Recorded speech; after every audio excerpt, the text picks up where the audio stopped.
Hello everyone, Ti-84 Programs here, and today I'm going to be showing off a space fighting game I made a while ago. This is one of the first ones I ever made. So this one utilizes 4 methods or programs. It uses alien, which just displays the alien, remove alien, r-alien, which removes the alien from the game, and remove index or mdex, which removes an object or a space from a list, which is how I'll explain later why I'm using that, and test, which is the actual game running thing. It's called test because I originally just made this to test out movement and it went from there. So let's play it. So as you can see, you can you fight the alien and you can shoot him and he'll shoot at you, and if you get shot, it goes game over and gives you your score, which is how many times you shot him. Alright, let's look at the code. So the alien displaying method is pretty simple. Just that. Just display VH. Those you'll learn later are what are the alien's position. Remove alien, just prints an empty space at the alien's position. And test is the actual runner. Skipped over something. And remove dex is something very interesting. I'm going to go into this for a little bit. So, to my knowledge, there's no way to remove from a list, an index from a list with just a simple command. So what I have to do is I have to use this the sequence command, which basically returns a sequence, a sublist of a list. So it's pretty crazy. I could make a whole video on this, but it'll be like a 5-minute video.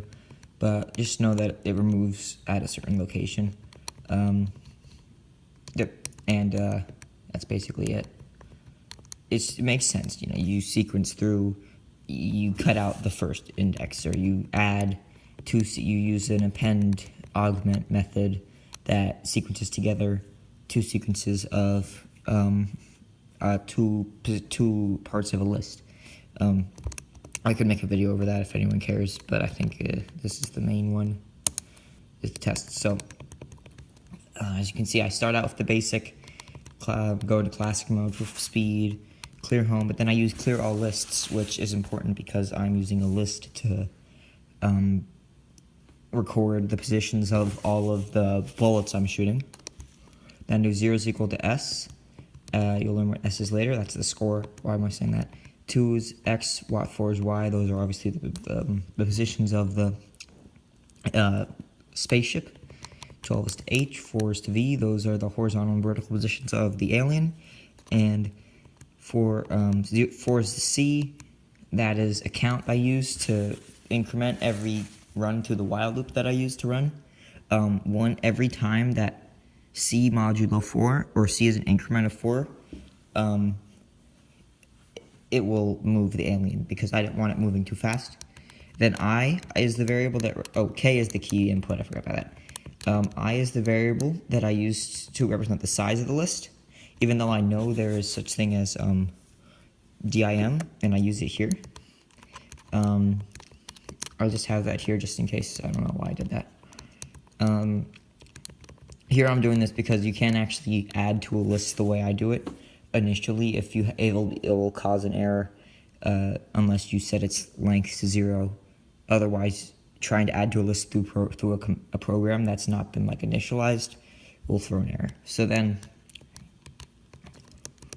go through, set it up, do while K is not equal to 45. Once again is the clear button. It's the key value of clear. So reset K, do 1 is to J. J is a variable I use when I loop through the list. I'll go more into that later. And then I get the key, and this is all basic movement. Nothing really that important here. All I do is, depending on the key, and if it can, it's move without causing an error by going out of range, move it in the way that I press it. That's it. Then I do if k is not equal to 0 because I don't want it to spam I don't want it to print too much, print out the, like, logically, I will only ever need to print out the spaceship after I've moved the key, because that's when there's been an update in position. That's why I'm doing that. Otherwise, it'd be causing a lot of lag. So that's why I have that. Then 105 is the key value of enter, which is what I use to fire. That adds X and Y to a list of the fires, the position of the new bullet, which is your current position, to the list of bullet positions, and then it increments the size. And then here's where I use my remove index. I go 1 is to J again, which is the starting position of a list. Lists are based on 1, not 0, as in most languages. 1 is the starting index. And I go while the index is less than or equal to the size. I basically do a ton of checks here, and I handle the bullets. So here I check if it's hit the alien, then reset the alien's position, reset, increment the score counter, and reset the alien's movement. Once again, C is for moving. Then I do if the bullet has reached the end of the screen, clear the bullet from the screen, and then remove it from the list. I also do in here, I say so here's where I actually print out the bullet, and I have this if statement here. If the position of the bullet actually equals the player's position, I print out this, because I do not want to clear the player from the game. I don't want it to be no longer visible. So I print out the player with the bullet in front of it. If it's not, then I can just print out a space with the bullet. I use the space in the bullet because it will clear the one behind it as it fires forward. So it's a very efficient way of doing this. Then I increment the position of the ball. The J, L1 of J, I actually use two lists, the Y position and the X position of each bullet, and then I increment the X position. And then I increment J here too, and then move in this while loop will loop again. And do this all for the next bullet, which is why firing too many bullets causes a lot of lag. Then I do, actually I did C4, my bad, C6 I mean is the movement variable. Oh, must have changed it. Yeah, so I say if the remainder between C and 6 is 0, then handle the alien's movement. So remove the alien's position. I use random movement, it works pretty well, didn't want to really make anything too complicated. And then this is where I check to make sure it doesn't go out of bounds, and then I display the alien. Here I handle the alien's firing. Pretty simple. FE is the alien's bullet's position. F is the bullet's Y, and E is the X. I de-increment the bullet, and it's pretty simple. Not much there.